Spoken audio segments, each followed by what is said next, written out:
Graças a paz, irmãos. Boa noite a todos os que nos acompanham, seja agora ao vivo ou então mais tarde, assistindo depois. Bem-vindos aqui a mais um estudo bíblico da nossa igreja. Nós temos estudado o Catecismo Maior de Westminster. Hoje chegamos à pergunta de número 24. Ela oferece um ensino essencial, crucial para a nossa vida. Vamos ler a pergunta de número 24, a resposta dela, orar e assim dar início ao nosso estudo. Pergunta 24. O que é pecado? O que é pecado? A resposta: pecado é qualquer falta de conformidade com a lei de Deus ou a transgressão de qualquer lei por ele dada como regra à criatura nacional. Então, assim, responde, esse é um entendimento essencial e a gente vai ver por quê depois de orarmos pedindo a ajuda do Senhor. Oramos a Ti nesse instante, Pai, clamando ao Senhor pelo auxílio do Teu Santo Espírito, auxílio necessário para que nós possamos entender a bendita lei do Senhor, ver as profundas maravilhas dela. Pedimos que o Senhor não só nos ensine a Tua lei, mas que o Senhor também nos mostre o nosso próprio coração, permitindo-nos ver também as nossas transgressões e a nossa falta de conformidade com ela, para que nós possamos recorrer ao Salvador. Oramos em nome de Jesus. Amém. Irmãos, esse é um assunto essencial para nós, né? Responder o que é pecado é muito importante, principalmente nos nossos tempos, nos nossos dias. Essa pergunta é o que direciona a gente por um caminho ou por outro, né? Quando nós falamos sobre Deus como sendo o criador de todas as coisas, nós vimos que, por implicação de ser o criador de todas as coisas, Deus também é o significador de todas as coisas. Nessa esteira, então, Deus é quem define a moral, ele é quem significa o que é certo ou o que é errado, o que é bom, o que é ruim. É Deus quem faz isso. Deus quem diz o que é certo e o que é errado. E no decorrer da história, a lei de Deus ela se torna definidora da moral. O que não está em conformidade com ela, ou que fere esta lei, é pecado. De modo geral, não é isto que a nossa época pensa a respeito do conceito de certo e errado, né, do conceito de pecado. Por quê? Porque nos nossos tempos a moral ela não pode ser absoluta ou definida por absolutos, ou por um absoluto, né, um princípio regulador único. A moral ela é mutável de acordo com o seu contexto. Por isso que em muitos casos, então, ela é relativizada. O que é certo, o que é errado? Depende. Alguns dizem que depende dos meus gostos pessoais, dos meus desejos. Se eu tenho um desejo em mim, ele naturalmente é um indicador de que aquilo é moralmente correto, pelo menos para mim. Então, mentir em determinadas circunstâncias torna-se legítimo. Roubar, a depender da situação, não é um crime, não é um erro, não é pecado. O uso de substâncias ilícitas segue o mesmo princípio, a depender do caso, não é ilegítimo, mas isso não vale só para outras pessoas ou para coisas assim, um tanto quanto maiores. Às vezes nós utilizamos ou nos apropriamos desse conceito, quem sabe inconscientemente. Por exemplo, quando nós definimos o certo ou errado de acordo com a circunstância. Pense, por exemplo, numa prova, você está ali fazendo a prova e não sabe a resposta ou quase nada do que está ali, e você então diz assim: bom, na verdade eu posso colar, eu posso consultar porque o professor não explicou isso direito. Então você está ali definindo a moral, o certo e o errado, de acordo com a circunstância. Aqui para dar um exemplo mais próximo, talvez, da nossa própria realidade. Nós devemos notar que uma concepção inadequada ou minimamente imprecisa sobre o que pecado é turva a nossa visão também quanto a uma concepção adequada sobre a redenção. Por quê?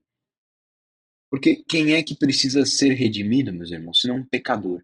E se na minha concepção eu não peco, porque a moral ela é relativa, então eu estou sempre em conformidade com a lei. Ela é relativa. Então, por que é que eu precisaria de redenção? Por implicação também, o nosso entendimento a respeito da encarnação de Jesus também é afetado. Por que que Jesus precisaria vir se não há quem necessite de um redentor? E assim, de baseada, muitas outras doutrinas bíblicas serão afetadas se nós não entendermos adequadamente o que é pecado. É por isso que o entendimento deste conceito é essencial para a gente. E assim a resposta, então, à pergunta 24 do Catecismo Maior de Westminster se faz essencial para todos nós ao afirmar que o pecado é classificado tanto quanto uma falta de conformidade com a lei de Deus, tanto quanto como uma transgressão desta lei dada por Deus. Nós vamos aqui considerar essas duas expressões, começando pelo final, pela transgressão. Transgredir a lei aponta para uma quebra da lei dada por Deus, enquanto a falta de conformidade aponta simplesmente para uma perspectiva geral. Uma simples transgressão já demonstra a falta de conformidade, enquanto a transgressão ela indica ali a quebra de mandamentos ou ordens até específicas, né? 1 João 1,4, nós vamos ler poucos textos nessa noite, esse é um deles, 1 João 3, verso 4, diz assim: todo aquele que pratica o pecado também transgride a lei, porque o pecado é a transgressão da lei. Então daqui decorre essa afirmação. O que é pecado? O pecado é a transgressão da lei. Note que no catecismo, na resposta dada, um detalhe que a gente precisa observar com muito cuidado é que é uma transgressão à lei dada por Deus, não da lei conhecida pelo homem. Uma quebra dessas ordens, mesmo que inconsciente, consiste em uma prática pecaminosa. Posso não saber que aquilo é pecado, mas se eu faço, eu estou pecando, eu sou um pecador, eu cometi um pecado. Esse é o ponto. E aí, a gente estudou recentemente no livro de Levítico, né? Capítulo de número 5. Nós temos ali uma oferta específica para pecados cometidos em ignorância, pecados que são cometidos em desconhecimento, demonstrando justamente isso. Que o desconhecimento não justifica a desobediência, não é uma justificativa para a desobediência deliberada, para a transgressão à lei, mas que o pecado se dá por uma quebra de toda e qualquer lei dada por Deus em qualquer circunstância que seja. E desta lei dada por Deus é que decorre muitas das leis humanas, o que faz com que também uma quebra de uma lei humana se torne uma quebra da lei dada por Deus, mas nem sempre. Por exemplo, Pedro e João, lá, segundo o livro de Atos, eles quebram a lei dos homens, a lei civil, a lei humana, mas não quebram a lei de Deus. Por isso que eles declaram: para nós antes importa nos obedecer a Deus do que aos homens. Então, uma quebra da lei de Deus, uma quebra da lei civil pode ser sim uma quebra da lei de Deus, mas nem sempre, nem sempre. Então, muitas leis elas decorrem da lei dada por Deus, né? Se a gente comparar ali de maneira muito breve o Decálogo, né, os 10 mandamentos, com as leis civis do nosso país, nós perceberemos algumas concordâncias. Perceberemos ali furto, assassinato, né? Não matarás e não furtarás, como quebra de ambas as leis. Também é possível notar que há outros mandamentos que são moralmente inaceitáveis.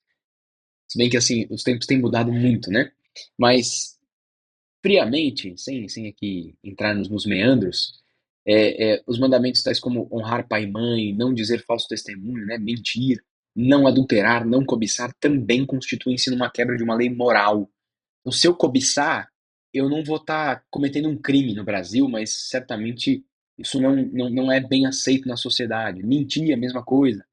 E aí, enfim, os irmãos sabem como os tempos têm avançado. Mas, em perspectivas gerais, em linhas gerais, é isso. Mas há outras leis dadas por Deus que não encontram o seu fundamento em leis civis ou morais nos nossos tempos, mas cuja quebra constitui também um pecado. E os 4 primeiros mandamentos são um exemplo perfeito disso. Se eu não guardar o dia do Senhor, eu não vou ser preso, ninguém vai achar ruim. Inclusive, as pessoas acham ruim quando eu guardo o dia do Senhor. Se eu não tiver outros deuses diante do único Deus vivo e verdadeiro, ninguém vai me prender por isso ou achar ruim. É, é, é, mas essas quebras constituem-se num pecado, porque são a quebra da lei de Deus. E aí, os 10 mandamentos, não é à toa que eu usei esses exemplos, mas é porque os 10 mandamentos eles são ali o resumo da lei dada por Deus. E nós estudamos ali numa série de 13 encontros sobre os 10 mandamentos, falando sobre cada um dos 10 mandamentos, e vimos que cumpri-los como se deve é uma impossibilidade aos homens caídos. Cumprir os mandamentos como nós devemos, ou não transgredi-los, quase que impossível para nós a todo instante. Aliás, é impossível para nós a todo instante. Que nós passemos essa vida inteira sem transgredir uma ou uma vez cada uma dessas leis, fazendo então de cada um de nós transgressores da lei dada por Deus e por isso pecadores.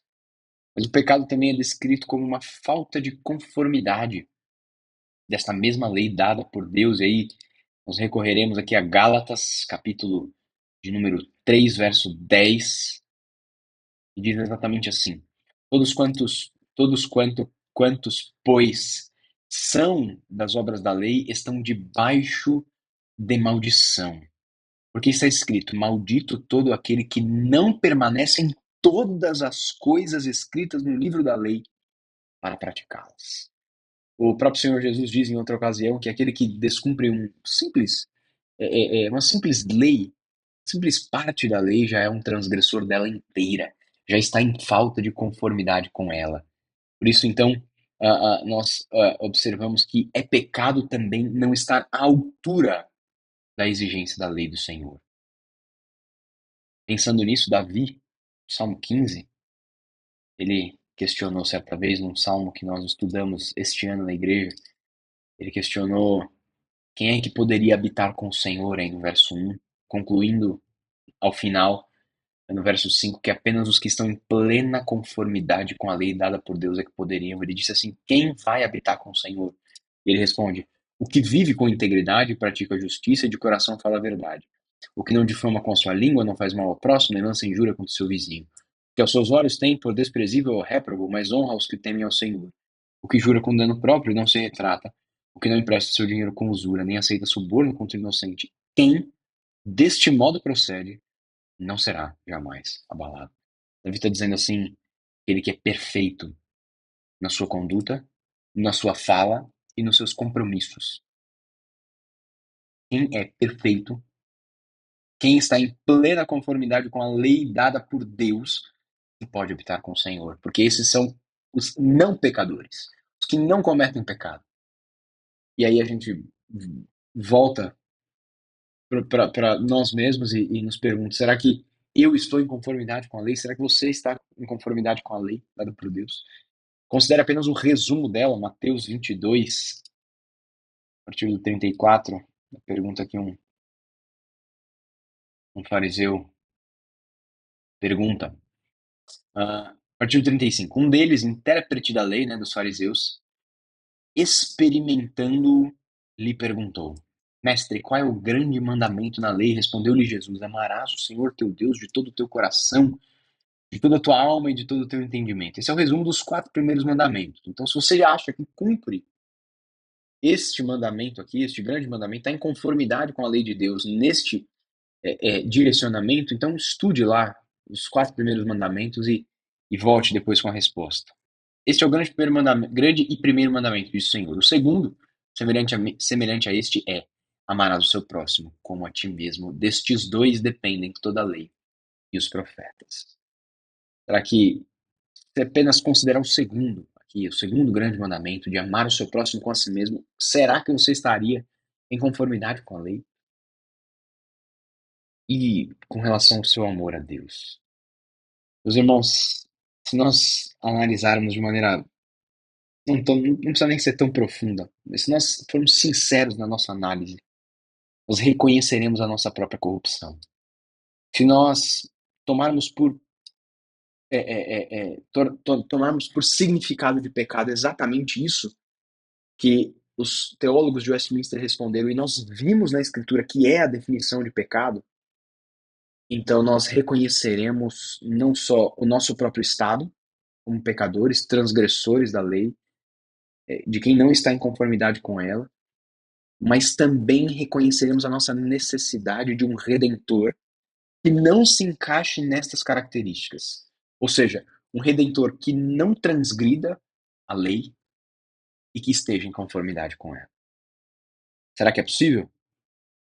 Certamente essa é uma cena para os próximos capítulos aqui, uma resposta para próximas perguntas, quem sabe na semana que vem, eu já não me lembro mais a ordem exata, mas certamente nós responderemos que existe sim alguém, o Redentor, o próprio Filho de Deus, ele que obedeceu perfeitamente à lei, levou sobre si as nossas próprias transgressões e nos concedeu a sua obediência perfeita, a sua não transgressão e a sua conformidade plena com a lei, para que nós então pudéssemos ser aceitos diante de Deus.